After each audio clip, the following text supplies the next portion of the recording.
Hello everyone, good day to all of you. Hope you're all doing well.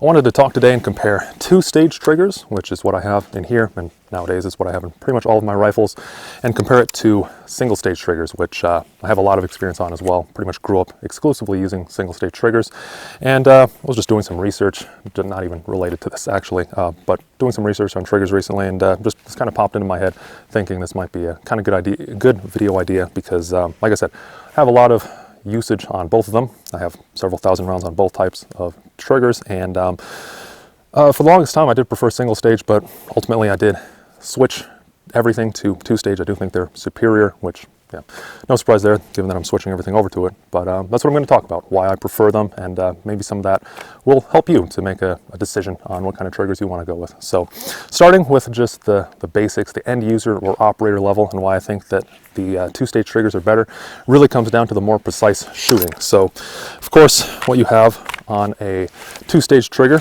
is,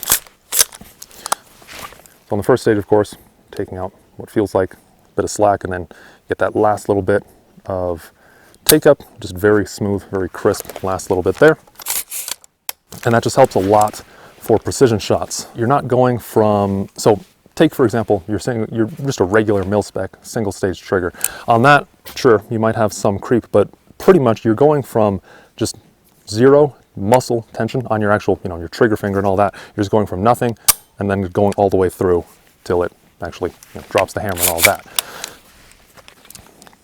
So that gradual take up where you do feel that first distinct wall on a two-stage trigger, and then intuitively knowing that, and then getting that last tiny bit of the trigger right there. Now you won't really notice much of a difference at closer ranges, but when you start stretching out to more longer distances, then you can definitely start to benefit from these. It'll help you to not jerk the trigger. Of course, there's a lot of just discipline and practice in it either way, but it helps. Another hit.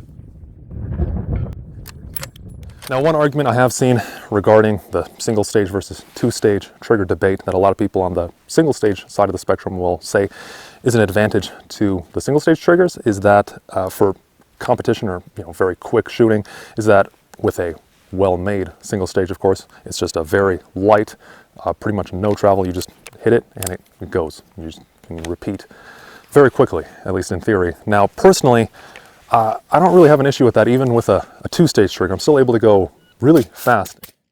Frankly, when I'm trying to go really fast, what I've found slows me down more is the recoil control, driving it back on target, much more so than just that raw speed on the trigger. Has never really been an issue for me. Now, a lot of what I just talked about, pretty much all of it so far, has been qualitative. I'm sure if you're a very good shot, you can definitely make a long distance shot with a single stage trigger in it. You'll be fine. I still think you'd be better off with a two-stage trigger, but talking more about the actual mechanical side of the spectrum now, and just another argument I've seen between both single stage versus two-stage, a lot of people ask is which one is mechanically more safer. Long story short, and there's going to be some technicality to this where it's not going to apply all across the board, most likely to every trigger on the market, but in general, your two-stage trigger is going to be safer than a single-stage trigger. Starting on single-stage triggers, how those work, of course, on both two-stage and single-stage, your trigger, of course, will rotate on an axis pin right there, and on a single-stage trigger, towards the front here on the inside, you have a little ledge that interfaces with a matching little cut on the bottom of the hammer, of course.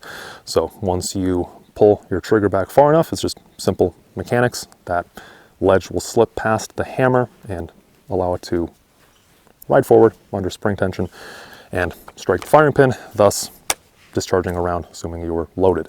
As an aside, that is also why you never see any of those super lightweight aftermarket AR triggers in just a standard trigger configuration. In other words, that's why they're always cassette or drop-in, just because, as you might imagine, that ledge needs to be so precise so it doesn't just slip on its own.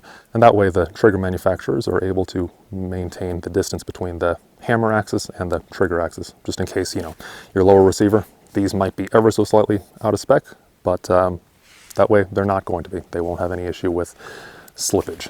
Now, how that's different on a two-stage trigger is that instead of using that ledge and hammer interface for where all the magic happens, instead these, you're actually pulling against the disconnector. So this little last bit of tension right here. So first wall, and then the second wall here, you're actually just taking out that little bit of the disconnector spring. Just like that.